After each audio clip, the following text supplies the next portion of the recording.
Every morning started the same. An alarm she didn't want to hear. A job she couldn't afford to lose. A quiet exhaustion she couldn't explain. Eliana worked in a small office tucked between taller buildings that seemed more successful than she felt. Her boss rarely spoke to her with kindness. Deadlines came without warning. Mistakes were magnified. And no matter how hard she tried, it never felt like enough. But work wasn't the only weight she carried.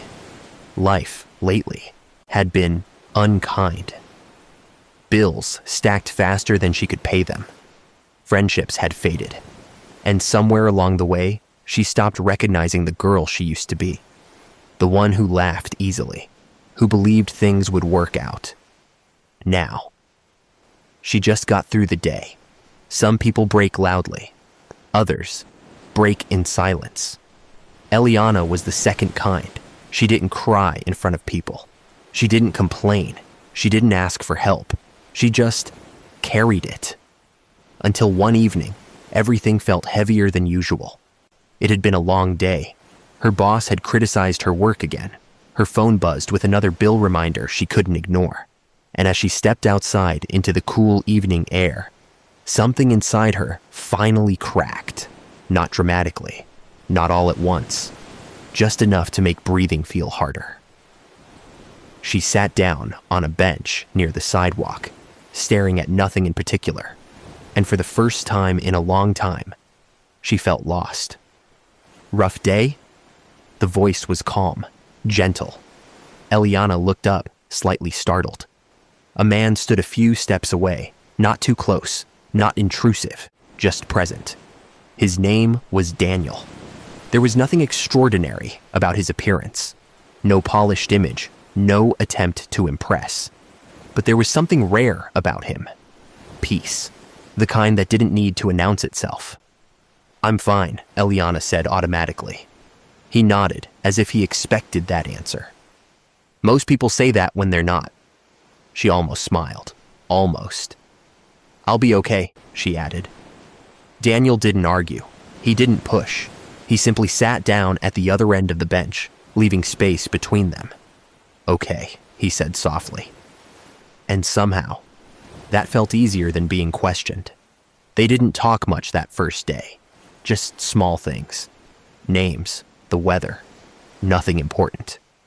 But when Eliana stood up to leave, Daniel said something that stayed with her. "Hey, you don't have to carry everything alone." It was such a simple sentence, but it didn't feel simple, because it touched something she had been hiding. She didn't respond. She just nodded and walked away. The next day, she saw him again. Same place, same quiet presence. This time, he waved, and before she could overthink it, she walked over. Days turned into brief conversations. Conversations turned into familiarity, and familiarity slowly turned into trust. Daniel never forced anything. He didn't try to fix her problems or overwhelm her with advice. He just showed up, consistently, kindly. And for someone like Eliana, who had been carrying life alone, that meant more than anything. One evening, after a particularly hard day, Eliana finally said what she had been holding in. "I don't think I'm doing life right," she admitted quietly. Daniel looked at her, not with judgment, but with understanding. "Why do you say that?" "Because no matter how hard I try, everything feels like it's falling apart." There was a pause, not awkward, just thoughtful. Then Daniel said something different. Not advice, not logic, truth. "Have you ever talked to God about it?" Eliana hesitated. "I wouldn't even know what to say." Daniel smiled gently. "You don't have to say it perfectly. You just have to say it honestly." That night, for the first time in a long time, Eliana thought about praying, and without realizing it, that simple thought was the beginning of everything changing. That night, Eliana sat on the edge of her bed longer than usual. The room was quiet, but her mind wasn't. Daniel's words echoed softly, repeating in a way she couldn't ignore. You don't have to say it perfectly, just honestly. She stared at her hands, turning them slightly, as if the answer might somehow be written there. Pray. It felt unfamiliar. Not impossible, but distant. Like something she had heard about, maybe even believed in once, but never truly practiced. And now, sitting alone with everything she had been carrying, the idea of speaking to God felt both comforting and uncomfortable. What would I even say? She whispered to herself.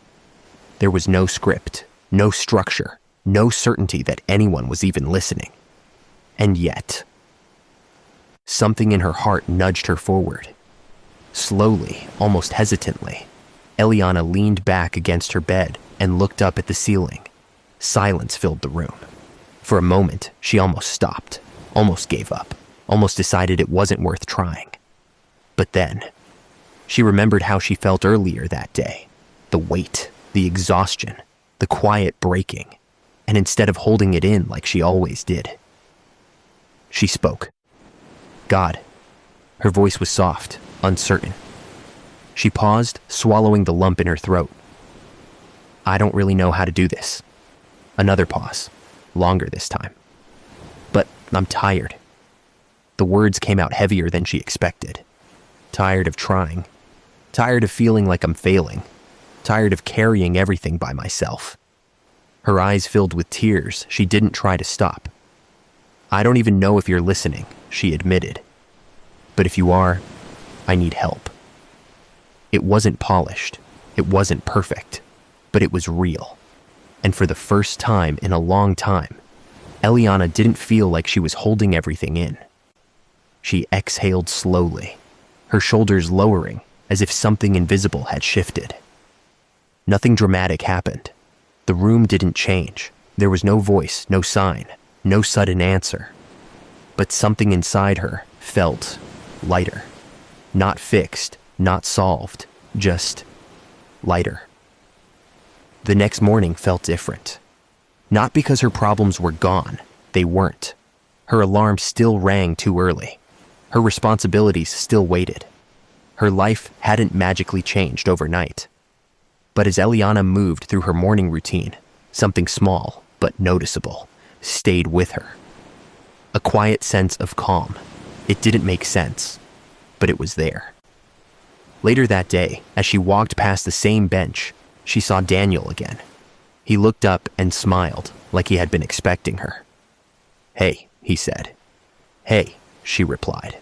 There was a brief pause before she spoke again. I tried it. Daniel tilted his head slightly.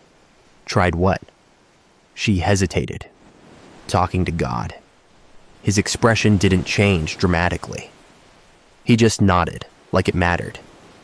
Yeah? Eliana gave a small, almost surprised smile. I didn't do it right, she admitted. Daniel chuckled softly. There's no right. She looked down for a moment, then back at him. I don't know if anything changed, she said honestly. Daniel leaned back slightly, thoughtful. Sometimes the first thing God changes isn't your situation. Eliana waited. It's you. She didn't respond right away.